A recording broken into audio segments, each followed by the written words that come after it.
अस्सलाम वालेकुम व्यूअर्स, मैं हूं शाकिर सोलंकी।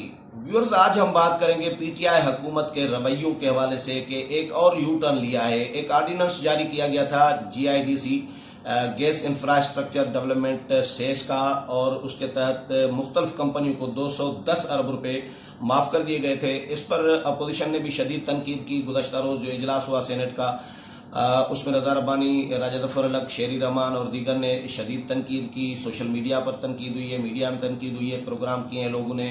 तो आज वज़ीर आज़म ने वो आर्डीनेंस विड्रा कर दिया है। इससे पहले एक इलेक्शन कमीशन के दो मेंबरान की तकरीरी सदर ममलकत की जानिब से की गई थी और नोटिफिकेशन भी जारी किया गया था। उस नोटिफिकेशन पर भी तनकीद हुई थी कि उसको नोटिफिकेशन गैर कानूनी, गैर आइनी तरीके से निकाला गया और जो प्रोसेस है आइनी उसको फॉलो नहीं किया गया, जिसकी वजह से चीफ इलेक्शन कमिश्नर ने भी फिर इनकार कर दिया था दो मेंबरान से हलफ लेने से। तो रज़ा खट्टी साहब हमारे साथ मौजूद हैं, इनसे डिस्कस करेंगे कि हुकूमत आखिर कर क्या रही है। खट्टी साहब, गुज़श्ता रोज़ जो सेनेट का इजलास था मैंने कवर किया था, तो रज़ा रब्बानी ने उधर निशानदेही की कि हुकूमत ने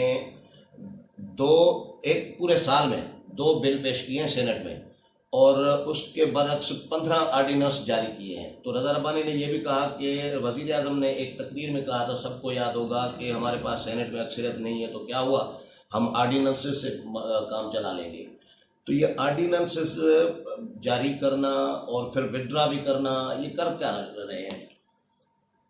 हुकूमत का इशू ये है कि वो मुकम्मल ताकत, जिस तरह डिक्टेटर हुकूमत चलाते हैं उसी अंदाज से हुकूमत चलाना चाहती है, लेकिन वो चाहती है कि पार्लियामान भी चलते रहें। ये मुमकिन नहीं होता ना। अब देखें ना, अभी इस वक्त सूरत हाल ये है कि आपके 2 इलेक्शन कमीशन के अरकान मौजूद नहीं पूरे सिस्टम में।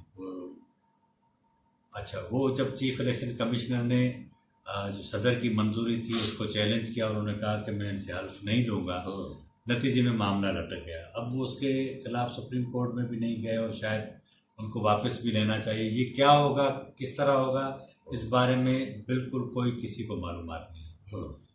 अब 2-3 माह बाद चीफ इलेक्शन कमिश्नर भी जो है वो अपने अहदे से रिटायर्ड हो जाएंगे। जाहिर बात है कि ये सारे मामला लीडर ऑफ अपोजिशन और वज़ीर आज़म की मुशावरत से होते हैं, लेकिन अपोजिशन और हुकूमत के दरमियान जितनी वो गैप है वो इतना बढ़ता जा रहा है, नतीजे में कोई भी काम पार्लियामान के थ्रू आप इस तरीके से नहीं कर सकते हो। तो हुकूमत के पास दूसरा रास्ता ये बचता है कि वो आर्डिनेंस जारी करे। अब ये जो जीआईडीसी वाला आर्डिनेंस है उसमें समझने की ज़रूरत ये है कि ये 420 अरब रुपए का मामला है। अच्छा, 420 अरब रुपए। ये पीपल्स पार्टी ने 2011 में, जब 2008 में हुकूमत आई थी ना, 11 में 9, 10, 11, हाँ 2011 में जब ईरान गैस पाइपलाइन का जरदारी साहब वहाँ गए थे और मैं भी गया था जरदारी साहब के साथ, इफ्तिताह हुआ। उसके बाद साफियों को लेके जाते हैं। हाँ, बिल्कुल। तो उसमें ये तय हुआ था कि ये सेस जो है वो तमाम जो कमर्शियल जो इदारे हैं जो खाद बनाते हैं, एलएनजी सेक्टर है, इंडिपेंडेंट पावर प्रोड्यूसर्स हैं, आईपीपी, इस तरह के जो दूसरे इदारे हैं, उनसे ये सेस लिया गया था। अच्छा, ये मिला के फिर शाहिद खाकन अब्बासी के जब वो पेट्रोलियम मिनिस्टर थे उनके दौर में फिर दोबारा इसको एक्सटेंड किया गया। नतीजे में कोई ये 420 अरब रुपये बनते। अब हुकूमत के पास जो पहले पैसे आए वो खसारा कम करने में इस्तेमाल करती रही वो, क्योंकि ईरान गैस पाइपलाइन पर काम तो शुरू नहीं हुआ पाबंदियों के हवाले से। अब हुआ ये कि हुकूमत, क्योंकि इस वक्त बहुत माशी बहरान का शिकार है, उसने कहा कि हम इसका कोई और तरीका निकालें, जुगाड़ निकालें। अच्छा, हुआ ये था कि ये जितनी पावर प्रोड्यूसर कंपनी या जो दीगर खाद की कंपनियां थी, ये सुप्रीम कोर्ट चली गई हुकूमत के फैसलों के खिलाफ। सुप्रीम कोर्ट ने इसके ऊपर जो है वो स्टे ऑर्डर दे दिया। नतीजे में पैसे एक जगह जमा तो होते रहे, जमा भी नहीं हुए हुकूमत के पास, लेकिन इन कारखानेदारों के पास हुए। अब 420 अरब रुपए में से हुकूमत ने ये किया कि अब ऐसा करते हैं, जो टेक्सटाइल इंडस्ट्री है, आईपीपीज हैं, इस तरह के जो खाद के कारखाने हैं, इन्होंने कहा कि हम ऐसा करते हैं कि आधी रकम राइट ऑफ करते हैं आपसे, आधी आप देते हैं। तो कहा यह जा रहा है कि ये आउट ऑफ वे जाके इन्होंने तय किया। नतीजे में जब वो तमाम जो स्टेक होल्डर थे उन्होंने इसके ऊपर जब रजामंदी जाहिर की तो आर्डिनेंस जारी किया गया और उसके बाद ये जो सूरत हाल बनी। 2-3 दिन से ये जो मीडिया में सारी सूरत हाल बनी, उसका नतीजा ये हुआ कि आज वज़ीर आज़म ऑफिस ने एक लेटर जारी किया जिसमें इस बात की अनाउंसमेंट उन्होंने की कि हम ये ऑर्डिनेंस वापस ले रहे हैं, और वजारत कानून और अटॉर्नी जनरल को हिदायत की गई कि वो फौरी तौर पर इसके ऊपर काम करें और सुप्रीम कोर्ट में जाएं, और ये स्टे वैकेंट होता है तो जितने हमारे पैसे हम सारे इनसे लें। अब यहाँ सवाल ये होता है कि अगर आप 420 अरब रुपए की इतनी बड़ी रकम जो है वो उसके आधी रकम राइट ऑफ करने जा रहे हैं, जाहिर है कि इस सिलसिले में आपको ने वफाकी काबीना में डिस्कस किया होगा। आपके आपके जितने नहीं, मैं आपको करना चाहिए था, जितने इत्यादि हैं वो करना चाहिए था, पार्लियामान में ये बात लानी चाहिए थी। दूसरा ये होता कि जब आप इस तरह के बड़े फैसले करने जा रहे होते तो खबरें पहले लीक करवानी होती है ना, ताकि रिएक्ट आए कि होने क्या जा रहा है, उसके बाद आप अपना लायामल अख्तियार करते। लेकिन उन्होंने ऐसा कुछ भी नहीं किया। इसी तरह पिछले दिनों जो मैं आपको कह रहा था, तजुर्बेकारी है ना फिलहाल अभी तो यार, ना एक साल में क्या तजुर्बा, माजी में हुकूमतों में तो रहे नहीं है। मेरी बात सुने ना तजुर्बेकारी अपनी जगह, लेकिन ये तो लक्षण खराब है ना। अब इशू ये कि आप कहते हैं कि भाई आपके पास बड़े वो एक्सपर्ट किस्म के लोग हैं, इससे इन एक्सपर्टीज की वजह से आपने मुंतखब लोगों की जगह गैर मुंतखब लोगों को रखा ताकि वो आप बेहतर फैसले कर सके। लेकिन हमने देखा है कि IMF के फैसलों से लेकर चीफ इलेक्शन कमीशन के अरकान की तकर्री तक और ये आर्डिनेंस वापस लेने तक जितने सारे फैसले किए और हुकूमत के गले पड़े हैं। अब लेकिन क्योंकि मीडिया की जो सूरत हाल है आपके सामने है, चीज़ें डिस्कस होती हैं, बहुत सारी चीज़ें डिस्कस नहीं होती। एक साल के अंदर 3,400 अरब रुपए का माली खसारा हुआ, लेकिन उसके ऊपर भी कोई तूफान नहीं मचा। लेकिन हमने और आपने देखा कि 2008 में जब पीपल्स पार्टी की हुकूमत आई तो 2 साल के बाद रोज़ाना 11 बजे जब टेलीविज़न के जो हमारे एंकर पर्सन साहिबान अपने प्रोग्राम का अख्ताम करते थे तो पार्लियामेंट लाजिज में बैठे जो पीपल्स पार्टी के MNAs होते थे उनमें से अक्सरियत अपने नौकरों को कहती थी कि यार अब सामान बांध लो, कल शायद हमारी हुकूमत चली जाए। तो इस तरह का रवैया होता था। अब क्योंकि नवाज शरीफ ने और तरीके से मीडिया को हैंडल किया, इन्होंने एक और तरीके से हैंडल किया। लेकिन मेरा ख्याल है कि इन्होंने ज़ियाउल से भी आगे निकल गए हैं मीडिया के हवाले से, तो सीधी सी बात है इनकी तो देखें ना कितनी शानदार किस्म की मस्बत रिपोर्टिंग आपको कुछ अर्सा करनी है, क्योंकि मुल्क के हालात ऐसे हैं, अंदरूनी हालात भी ख़राब हैं, बाहर के हालात भी ख़राब हैं।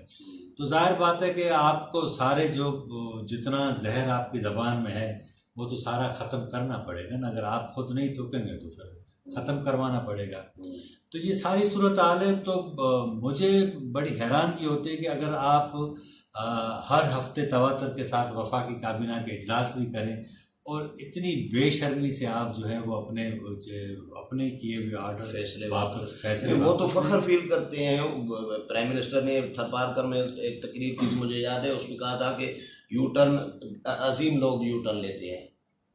नहीं, वो लेना तो बहुत अच्छी बात नहीं, है। हमने उनको तो कभी भी जो है वो ख़राब नहीं कहा, तो उनको अजीम ही कहते हैं। उन्होंने पाकिस्तान में बहुत सारी नई चीज़ें मुतारफ़ करवाई हैं, जिस तरह अभी थरपारकर का आपने जिक्र किया। मेरे ख्याल वो शायद कोई 30 अगस्त इस तरह का कोई जलसा रखा हुआ था, वज़ीर आज़म को जाना था, नहीं गए। और वो सारे हमारे जो PTI के अक़लियती रहनुमा थे वो बेचारे अजरकें तैयार करके बैठे हुए थे कि प्राइम मिनिस्टर आएंगे तो हम उन्हें पहनाएंगे, लेकिन खान साहब तो नहीं गए, उनके साथ भी धोखा हुआ। तो इस तरह की ये खान साहब बड़े आदमी हैं, जाहिर बात है बादशाह आदमी है, तो वो हम तो बहरहाल वो उनको दोनों हाथों से ही सलाम कर सकते हैं, क्योंकि जिस तरह के फैसले उन्होंने लिए और उनके जो फैसले हैं जो जिस तरह से हम पर असरअंदाज हुए हैं, तो हम तो कहते हैं कि बस ये यहीं रुक जाएं, ज़्यादा बड़े फैसले न करें तो भी अच्छी बात। तो ये प्राइम मिनिस्टर यकीनन मशवरे मुशावरत के हवाले से तो बातें बहुत सारी होती हैं कि मुशावरती अमल नहीं होता, खुद गुजरा रोते रहते हैं कि हमें पूछा ही नहीं जाता।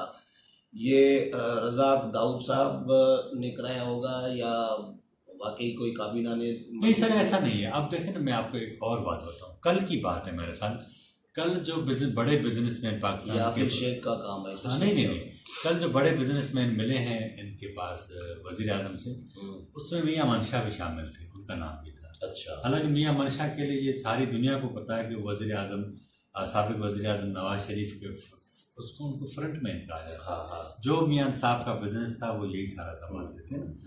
तो अब ये कि हुकूमतें जो होती हैं ना, उसमें ऐसा नहीं होता कि हर वज़ीर आज़म की मजबूरियाँ होती हैं, मुख्तलिफ स्टेक होल्डर्स होते हैं, उनकी इन्वेस्टमेंट होती है। जिस तरह जहांगीर तरीन है या इस तरह के जो दीगर लोग हैं उनकी इन्वेस्टमेंट है, तो दूसरों की भी होती है। रज़ाक दाऊद साहब मुशर्रफ के दौर में भी थे, इस बार भी हैं। उनकी कंपनी बड़ी नामवर कंपनियां हैं, जिस तरह वो पाकिस्तान में काम करती रही हैं। तो जाहिर बात है कि आप जब बहुत बड़े कारोबारी लोग बन जाते हैं तो आप पॉलिटिकल पार्टीज के ऊपर इन्वेस्ट भी करते हैं। इसीलिए करते हैं ताकि ये यहाँ नहीं होता, पूरी दुनिया में सरमाया महफूज हाँ, है अपना। हाँ, ये पूरी दुनिया में होता है, सिक्योरिटी पूरी दुनिया में। आप देखें ना, मोदी के ऊपर भी मुख्तलिफ, खुद पार्लियामेंट में जो आते हैं लोग मुंतखब होके, उसमें से बहुत सारे ऐसे सरमायाकार हैं जिनका पार्लियामेंट में आने का मकसद ही ये है कि हमारा जो बिजनेस है हाँ उसको वो महफूज रहे। तो ये सरमायाकारी जो निज़ाम होता है मीडिया में, हर जगह मीडिया में आप देखें ना, 2-4 अरब रुपए आप जो है वो लगा दें तो ये जितने बड़े नामवर साफी हैं, वजीर आजम या दूसरों के साथ खड़े हैं, वो आपके सामने हाथ बांध के खड़े होते हैं। नहीं तो आपको तो कोई वजीर आपके पास 10 अरब भी हो ना, तो आपको कोई वजीर भी तो नहीं बुलाता ना। लेकिन इशू ये है कि जब आप, अब ये सारे सरमाएदारों ने गुर सीख लिए, वो मीडिया हाउसेज में भी चले गए, उन्होंने सियासतदानों को पैसे दे, लेकिन मीडिया के आजकल बुरे हालात हैं। अगला प्रोग्राम हम इस पे न करेंगे कि मीडिया के हालात। मैं तो कहता हूँ आप एक नहीं 10 प्रोग्राम करें, ताकि एक हम पॉइंट को छेड़ें, उसके ऊपर खुला डिस्कस करें। हाँ। और वो इसके जिम्मेदार कौन कौन है, ये किस तरह होना चाहिए था, ये क्यों अचानक इस तरह सुकड़ गया, पीछे कौन, बहुत बुरे हालात है, इसके ऊपर काम होना चाहिए। चले बहुत शुक्रिया खट्टी साहब। व्यूअर्स, खट्टी साहब की राय आपने सुनी। अगले प्रोग्राम तक इजाजत लेते हैं। अल्लाह हाफिज।